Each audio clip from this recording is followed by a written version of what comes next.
The following review is intended for entertainment purposes and targeted for adult fans of the series. And describes how he saw Wing Knight fight and vent Dragon Knight, who was trying to stop him.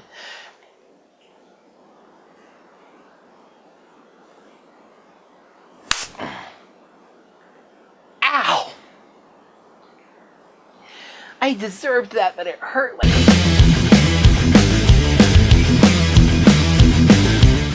Hello there, heroes. I'm the Orange Ranger, and welcome to another Kamen Rider Dragon Knight episode review. As it turns out, Dino Fury is once again looming on the horizon.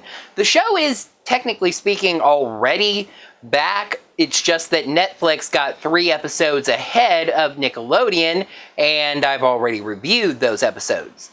On Saturday, October 9th, the 12th episode of Dino Fury's first season, the rather goofily titled Super Hotshot, will air on Nickelodeon. 6 days later, Friday, October 15th, we're apparently getting the entire rest of Dino Fury's first season on Netflix, the second half, episodes 12 through 22.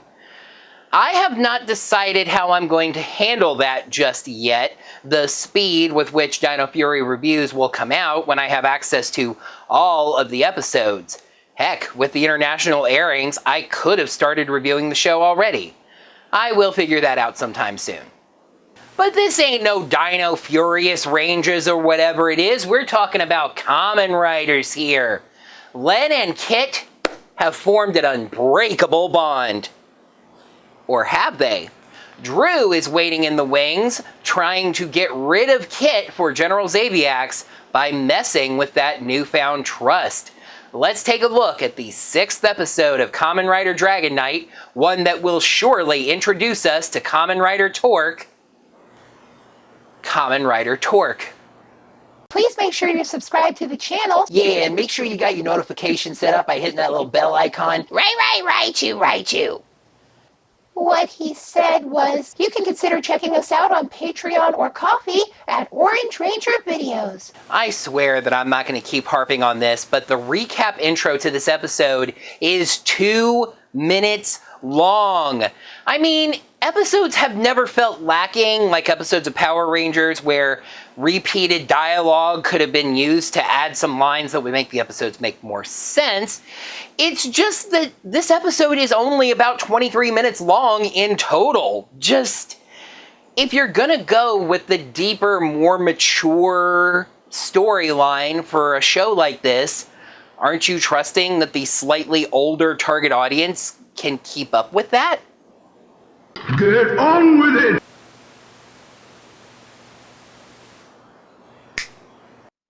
I really hate you. We start off with a nice little scene at Kit's place where Len is visiting. Kit asks the big question. Who was it that betrayed the Ventaran Riders, stealing their decks and giving them to General Xaviax? I don't know. Could it be Dennis Hopper? Meryl Streep Dennis Hopper? Or Meryl Streep? You guessed it, the one who betrayed the Ventaran Kamen Riders was the original Kamen Rider Dragon Knight.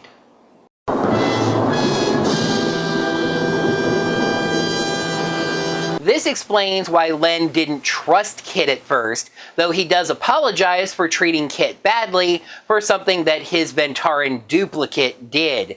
They hear a portal open and Kit goes to leave, but Len then points out Kit has a mirror in his apartment, and that would be a lot faster. Now, I was hoping this would lead to a neat sequence where they go through the mirror and into the Ventaran version of Kit's apartment, which honestly could be anything. But all it leads to is the theme song and then a fight on the docks. Disappointed! The two split up to fight some gel newts, and I looked that name up to make sure it was right, and I learned something. You remember how earlier I mentioned that sometimes the grunts in this show are called gel newts, and sometimes they're called minions? It turns out that gel newt is the name of the grunts from Ryuki, the Japanese version. So this may be a case where the grunts were just never really called anything, sometimes just generically referred to as Zabiax's minions, and some writer of the show Bible just borrowed the Japanese name or something. Okay, I guess that makes sense. Kit has a rather quick fight with some of them before getting hit by a stick thrown by one of the zebra monsters from way up high on a scaffolding. But meanwhile, Len has a very nice drawn-out fight with two of them that really showcases them as a threat. Do you remember back in my Ninja Steel reviews where I'd almost constantly point out how the Rangers would go, "Wow, these grunts are a lot tougher today," while wiping the floor with them? This is what I was talking about. Give us a fight that showcases that the grunts can be considered a threat. It's not like they score any hits or anything, but they're agile, they make good use of those giant shurikens on their back, and they hold their own. Anyway, Kit runs up to fight the zebra monster, and it's a rather sloppy fight, to be honest. Lots of headbutts and slap punches. Kit uses Strike Vent and eventually Final Vent, and we see that the Green Rider, Kamen Rider Torque, listen, I'm not going to dance around it anymore when it's literally the title of the episode, is watching.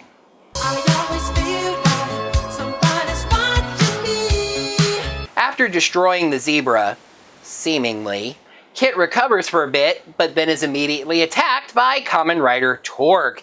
He dodges around a lot and attacks from the air, and the two eventually end up in sort of a mutual chokehold. Kit asks this Green Rider why he's doing this. Zabiax is going to take over the Earth. Why not help him and Wing Knight fight Zabiax? Torque scoffs. Help Wing Knight fight Zabiax?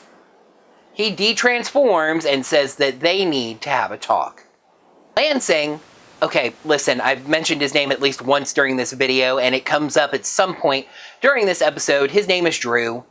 Drew tells Kit that it was actually Len that betrayed the Ventaran Kamen Riders working for Zabiax. He claims to have been there, so supposedly he's Ventaran, and describes how he saw Wing Knight fighting and venting Dragon Knight, who was trying to stop him. And we get to see this as well. Yes, interestingly, and I'll get to why this is interesting in just a bit, we see the scene that Drew is describing, with Wing Knight fighting both Torque and then Dragon Knight with Zabiax's encouragement, and even activating his final vent with a nice little graphical workaround and fade, since, you know, they're indoors and everything. Kit, of course, doesn't believe any of this, but Drew says that he can prove it. They see Len nearby fighting a zebra monster, and Drew tells Kit to stay out of sight, transforming again. He confronts Wing Knight, and the monster runs away. Torque is all, "You and Zabiax will never win." Then he falls down, and Zabiax appears in a mirror, encouraging Wing Knight to finish Torque off, since their conquest won't be complete unless they vent all the Kamen Riders. Kit looks on in shock. Are you an idiot? Run that by me again. Are you an idiot? This is so completely, obviously a setup, and of course, Toku's favorite himbo falls for it hook, line, and sinker. Torque runs off, and Kit confronts Len, saying, "He is working for Zabiax." Well, that's some delicious plot drama, but how about we head over to the bookstore? Are you sure? Okay. Actually, I'll be fair here. This is plot stuff. It's actually kind of relevant, not just comic relief. Maya and Trent are waiting for a phone call from the mysterious JTC, which then comes in. Funny little side note here. Remember how these encodes are from the Japanese DVDs? JTC is captioned when he's shown on screen with the letters JTC. In the English dialogue, his name actually isn't mentioned. Wow, it's actually almost like the writers in this case trust the audience to remember who this is. So I guess the makers of the Japanese DVDs just felt like taking that extra step. That's fair, I guess. Anyway, JTC is giving Maya a little tip. the city hospital has created a special closed-off wing for patients that they're calling sleepwalkers. These sleepwalkers seem fairly normal. They eat, they watch TV, etc., etc., but they're asleep mentally with almost no mental energy. It's almost like they just got dropped off by a UFO. Or maybe dropped out of a mirror.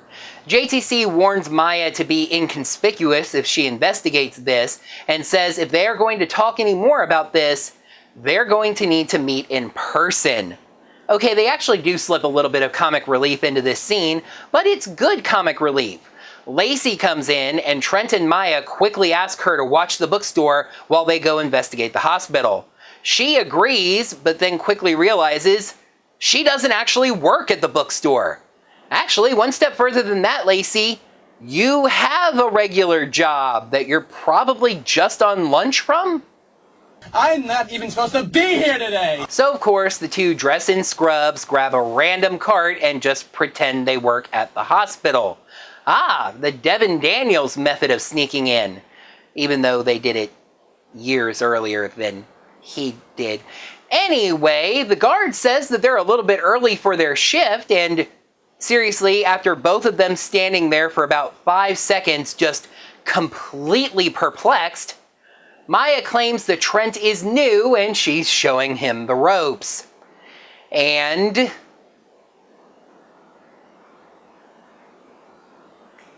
this works.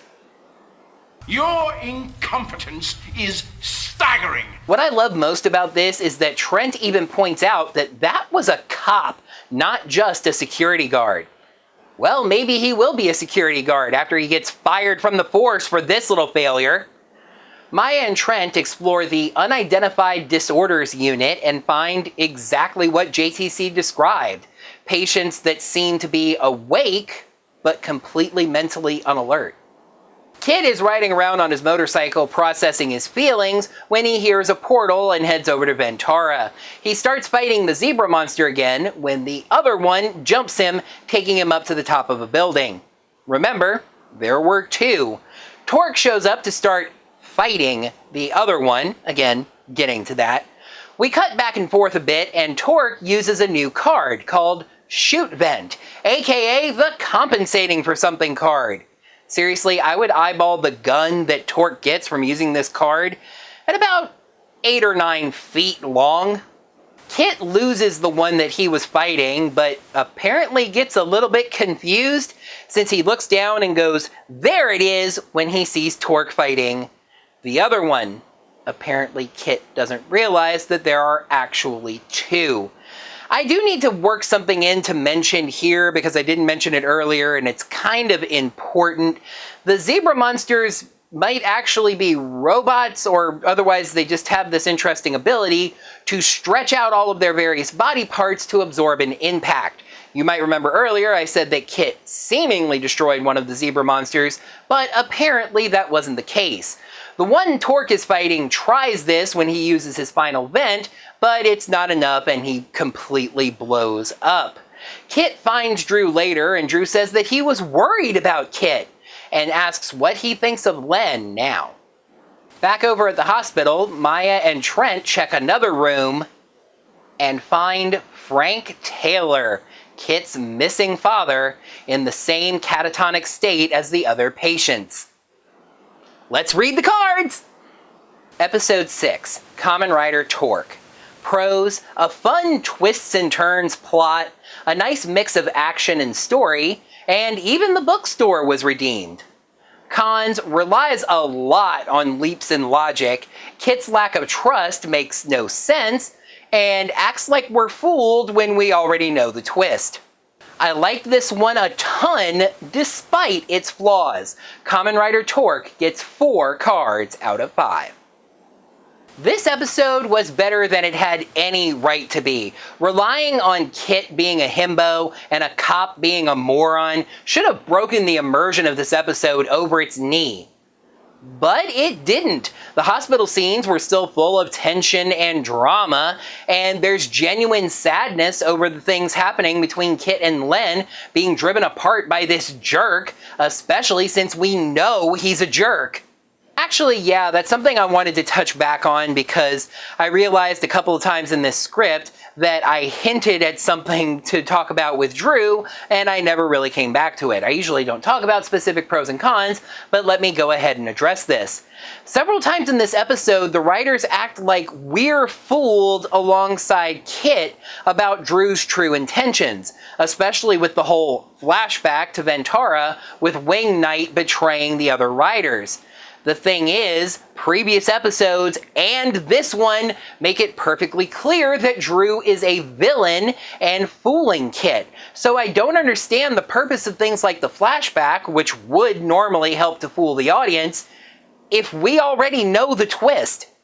Next time on Dragon Knight, Kit is fooled into a new partnership with Drew, while Len is left on his own against the forces of General Zabiax. How's all that gonna work out? Let's take a peek at the 7th episode of Dragon Knight, Friend or Foe. Kit is reunited with his catatonic father. Drew says there is a cure, but Len says there's not, and Kit's not sure who to trust.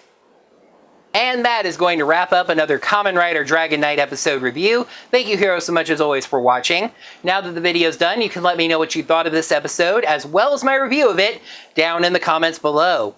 While you're down there, make sure you smack that thumbs up button to let me know that you enjoyed this video.